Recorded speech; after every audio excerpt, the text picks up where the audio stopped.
Welcome to the Bandwich Tapes. I'm Brad Williams.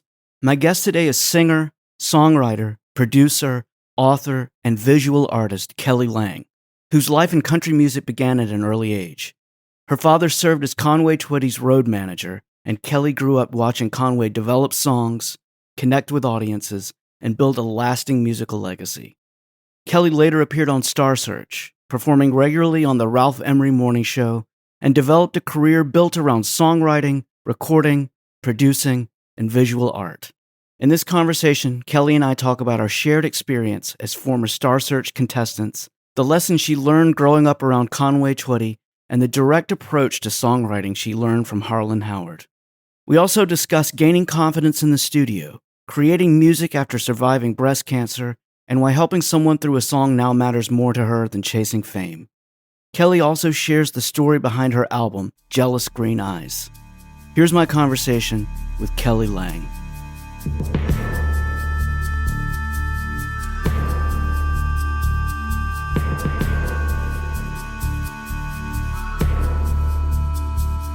When the dark times are falling upon you, when living is harder than death, the weight of the world's on your shoulders, hurts too much to breathe, so you hold your breath.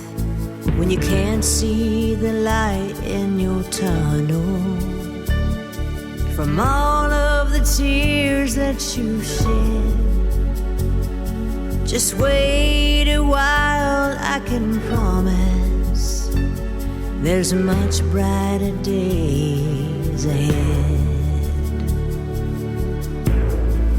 This too shall pass, this too shall pass. Hang on one more day,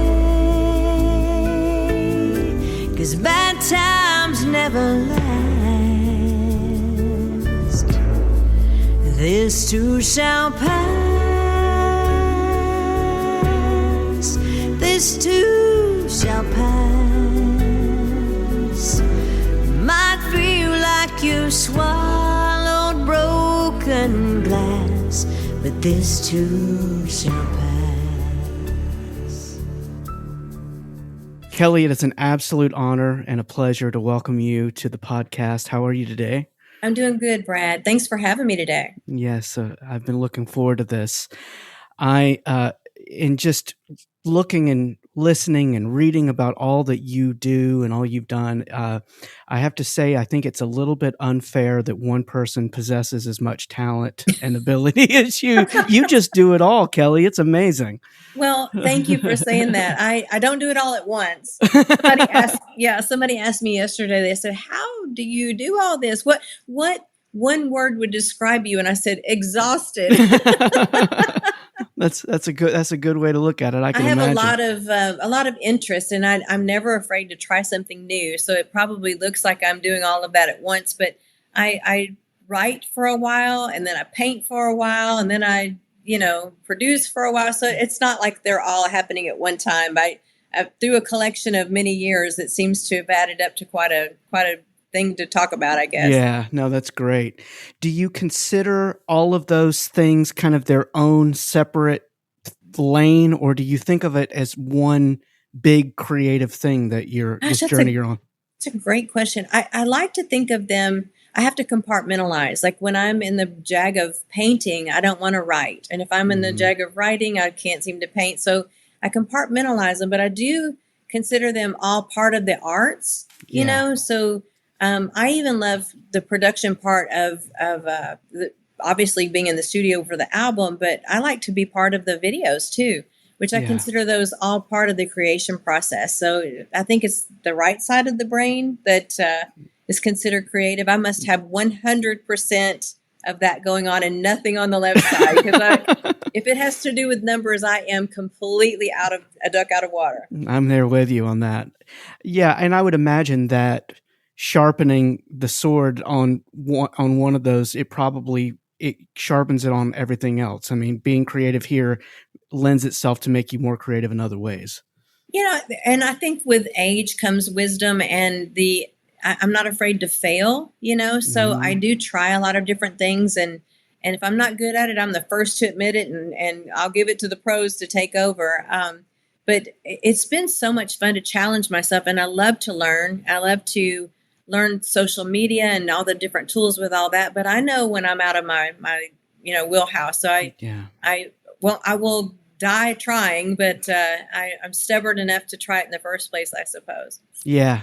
I was just talking with someone on here yesterday about just how different the landscape is with social media, and just that added layer of responsibility that none of us had to experience early on in our musical careers. And it's a lot of an additional layers of things that we have to worry about now.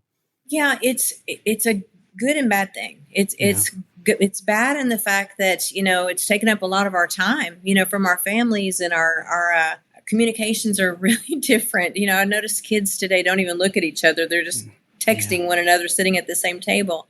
But at the same time, it also gives people like ourselves a platform to be able to share what our talents are without having to wait for a record label or a Amazon to pick us up, to share our views and our music and our talents and abilities with people firsthand. You don't have to wait on the man anymore to be able to express yourself, which is good and bad. You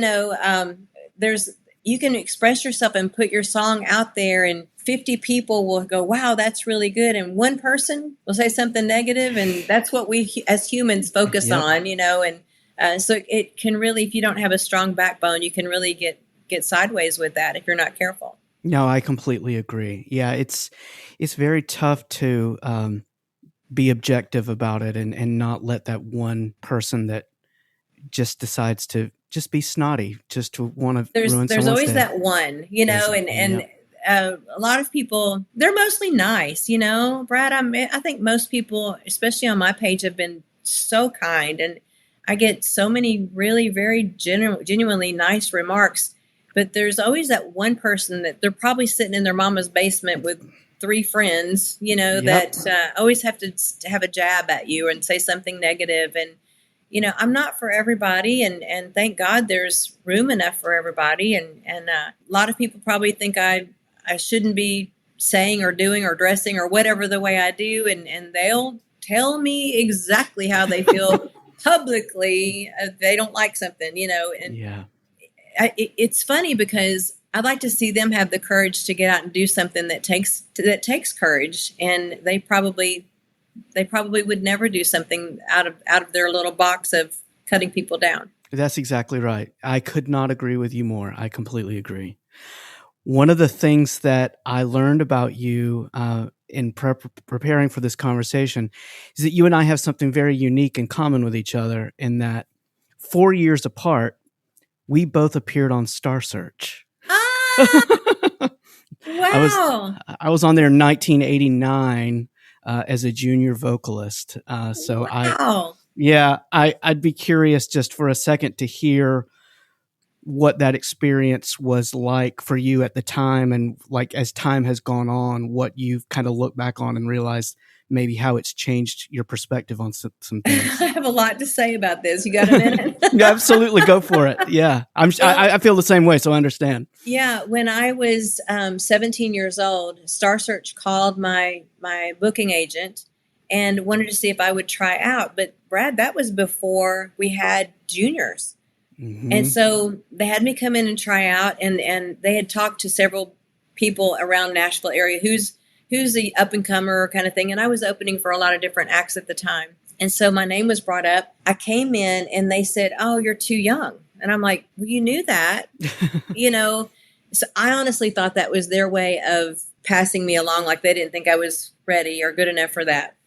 And it broke my heart, but lo and behold, a year later, they called back and they had me come out to California, and I performed, I don't remember what song was for. I think Tennessee Homesick Blues or something like that. And I had more enthusiasm than talent at the time. I will tell you that. I was just like a little filly let out of the gate, and I went up against a girl named Tereva Henderson, who had won 6 times in a row. She was fabulous. And we tied that night, and the judges tied us. And then they said, then they gave it to the audience to break the tie, and the audience tied us. So they'd never had that happen before. So they were like, what do we do? So they had me come back and compete against Tariva and another girl. So I was the only one in Star Search history that ever had that happen. And I won that night. I don't know how. I look back on the performance, I'm like, what? So that was an interesting thing, an interesting twist. And fast forward, I came back a third time and lost the third time, but it was semifinals, so it was really cool to be that far along in it. I don't know how far you went in it, but each week was like lifting a mountain to me. It was just like it's really scary. But in hindsight, I'm so grateful that I did it when I did, because I don't think I could handle the social media scrutiny now that these kids go through. It's so bad. These young kids get just brutally, knocked down by people who never knew them or would ever have the courage to get on TV and do that themselves. So I'm really grateful for that being the time period that I did. I don't know how you feel about that. I feel the same way. Absolutely. But it's beautiful to have on your bio that you've done Ed McMahon Star Search. It's like the original American Idol. Yeah. I was 12 years old the day we filmed it, and I turned 13 the next day on my way home back to Georgia, having not won. Think about the courage it took for you as a young boy to do that. Would you have the courage to do that today? I don't know that I would. Absolutely not. No. I'm so grateful that I was a really shy kid. I could get up and sing in front of people, but I didn't feel comfortable, I don't know, maybe even just having a conversation like this. I was a really shy kid. And that experience really brought me out of my shell and gave me a level of confidence that I had never felt like I had had before.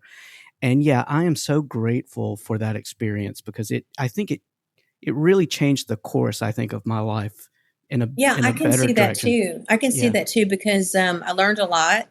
I have a funny story to tell you.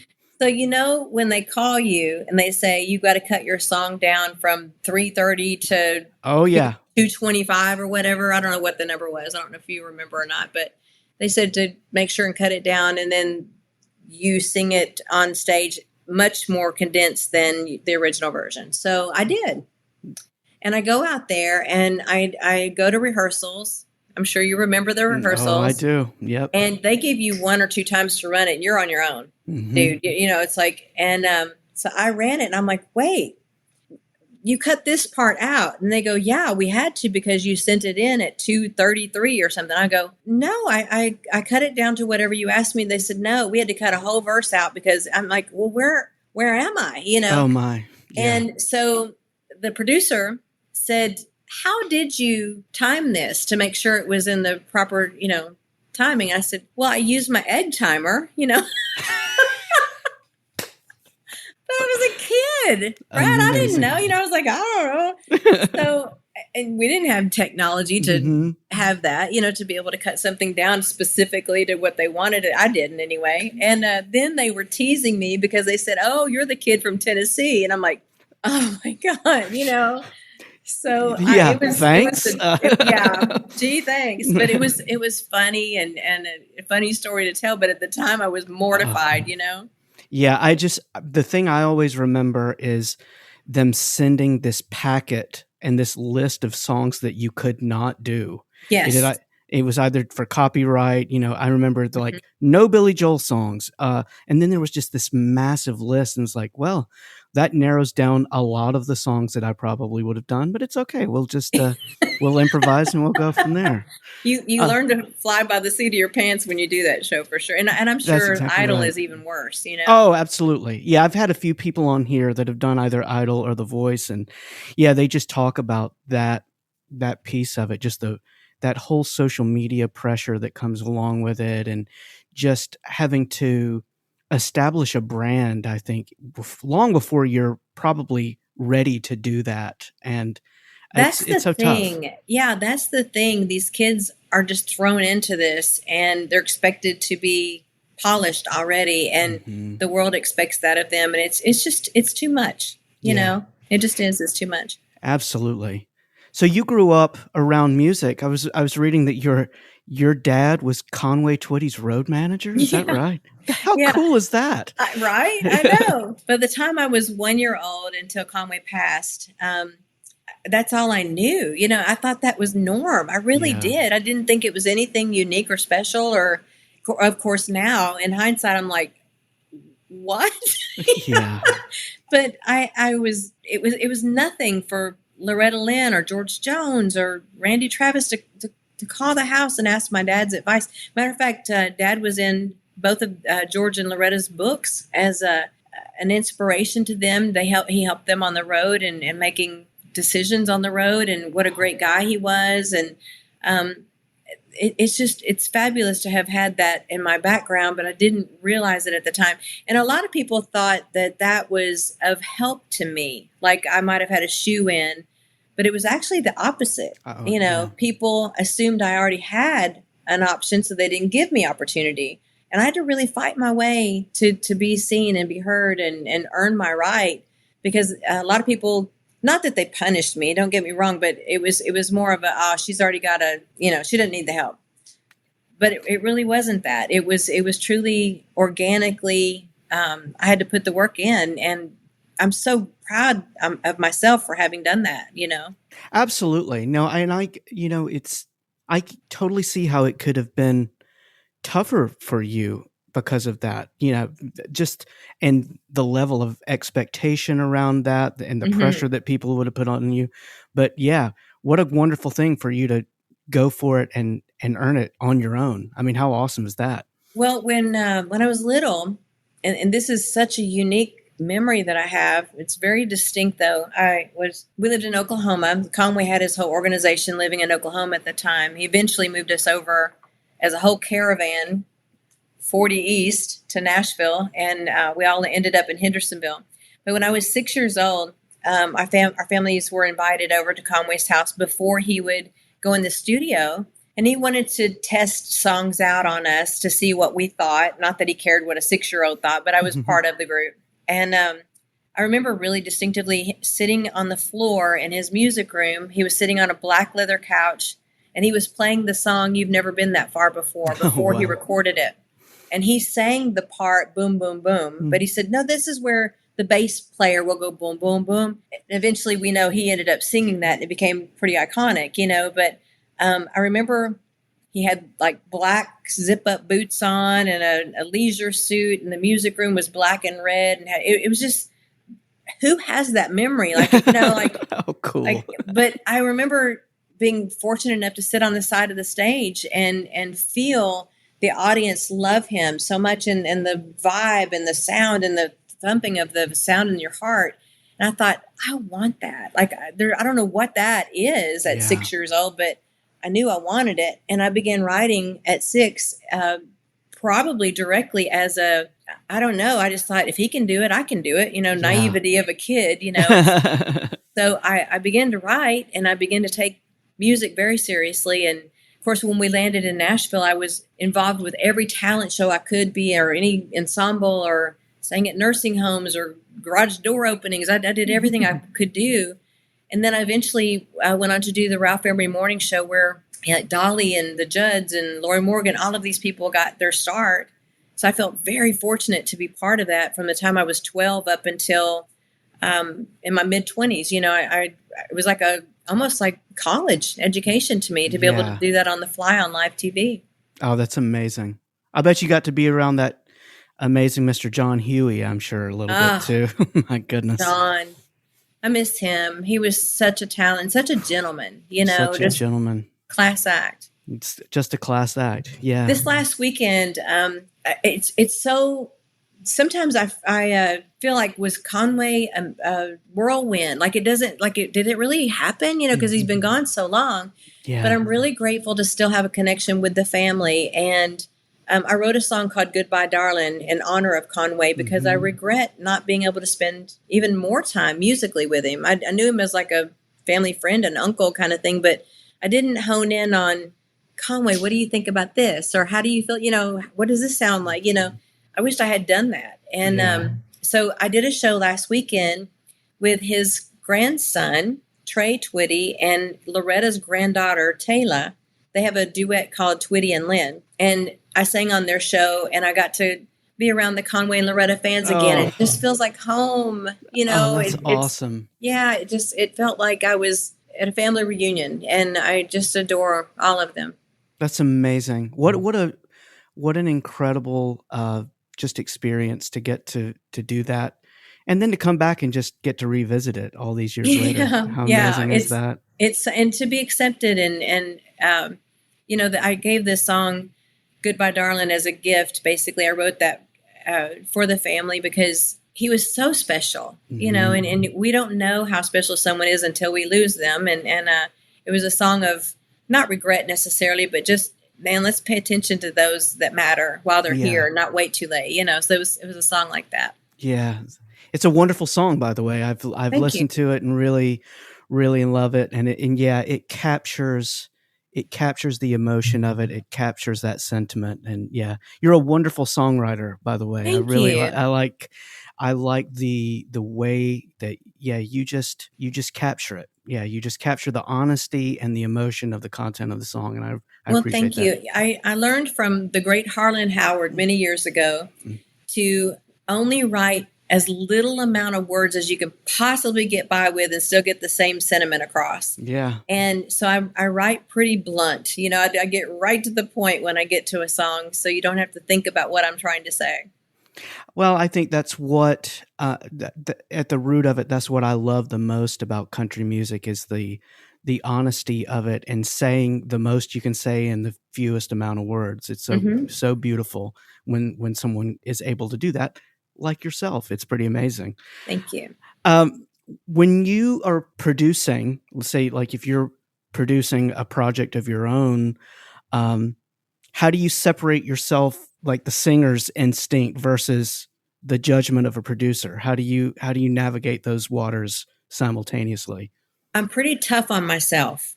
Like I'm probably my harshest critic, and I'm able to separate what's good from what feels good. Like I could go, yeah, I did that good, but I go, no, we need to do it 3 or 4 more times. I need to find the best. I'm really hard on myself. And if I feel that, let me say this, I think the fact that this album is coming at this age in my life, I am seasoned, I am confident, I now know what is best for my voice.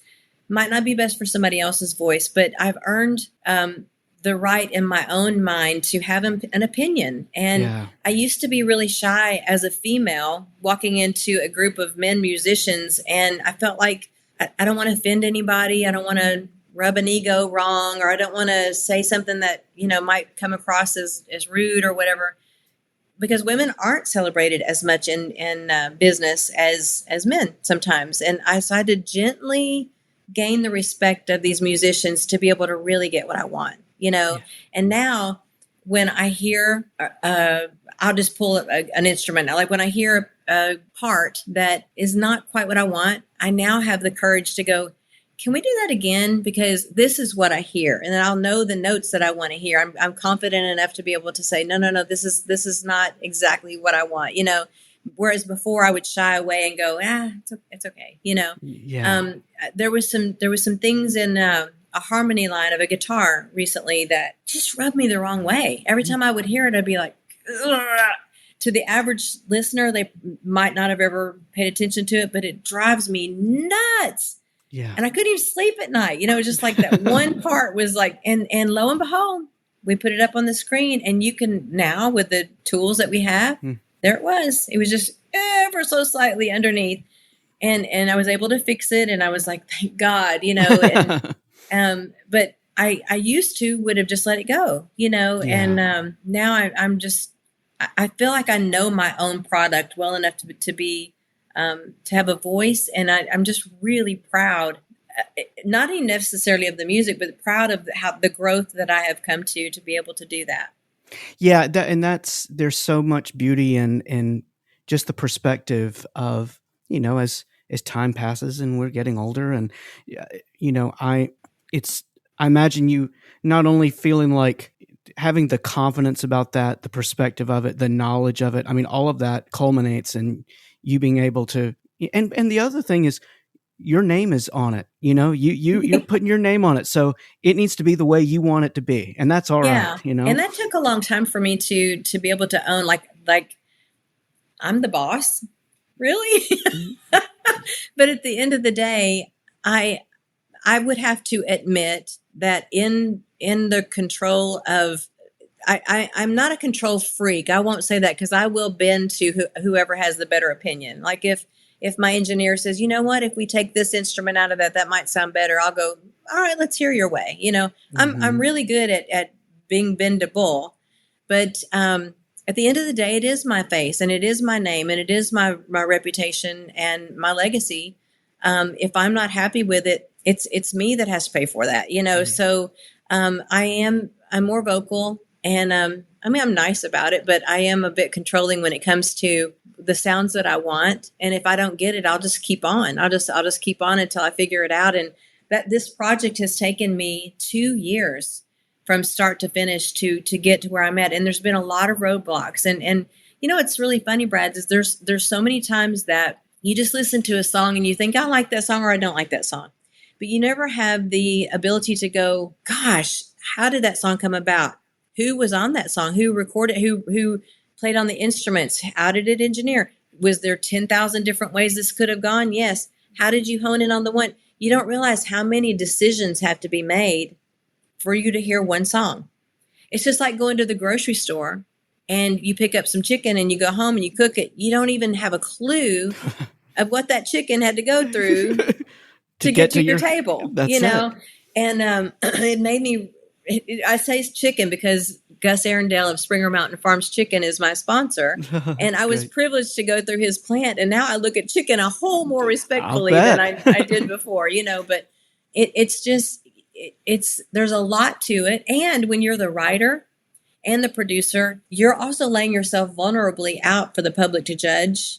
And you hope they like your baby you just gave birth to, you know, and you got to have the confidence to know, well, it doesn't matter what they say.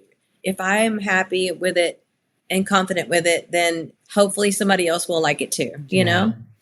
Absolutely. Do you find that, do you think you interpret songs differently? Do you think you approach them differently than you may have 20 years ago? I find that at least for me, I come at them from a much deeper emotional place, I think, than I used to. I think maybe it's age, maybe it's life experience, but I think that's how I approach it differently. Well, yeah, I think with age comes wisdom. With life experience comes a certain song. Like I wrote a song called This Too Shall Pass on this album. It might not have resonated with me 10 years ago. I wouldn't have had the experiences that I've had to be as emotional about it. So yeah, I think that's a very valid point. I think life experiences is not always easy and not always fun to go through, but it sure does sharpen you, you know, and gives you more empathy for people. And that's where I am with a lot of my writing right now. Yeah, absolutely. Well, I'm just, I've been a fan of yours for a long time, and I hadn't, thank you, Brad. Yeah. And I really kind of dug in and listened a lot more and read a lot more. And I'm just an even bigger fan than I was before, just knowing who you are and, you know, what you've been through and what kind of brought you to where you are in this place in your career and in your life. And I'm just so happy for you. I'm happy Thank you. You're doing what you love to do.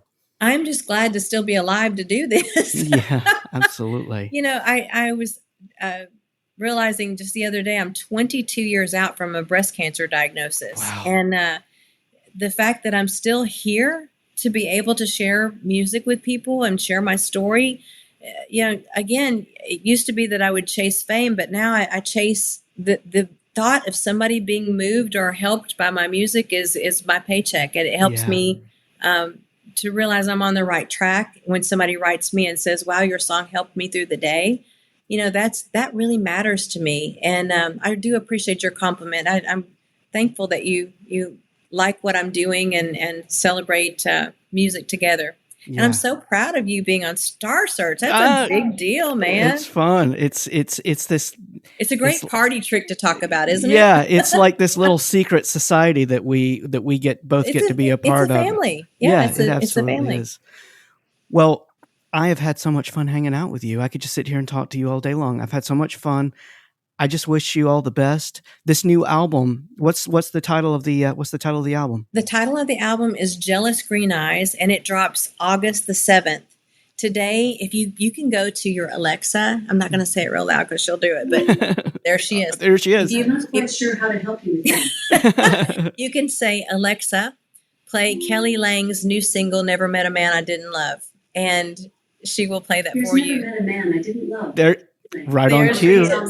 That's amazing. But anyway, listen for my new songs. I've got 4 singles out now from Jealous Green Eyes that's going to be dropping August the 7th. Go to kellylang.net and check out my website. You can check out all of the videos that are coming up on YouTube, and I'd greatly appreciate you following me on socials, Kelly Lang Music. Absolutely. Well, best of luck, Kelly, and hopefully we'll see each other in person very soon. Thank you, Brad. Have a good one. If you enjoyed this conversation, please follow or subscribe to the Bandwich Tapes wherever you listen, and consider leaving a rating or review. Thanks for listening, and I'll see you next time.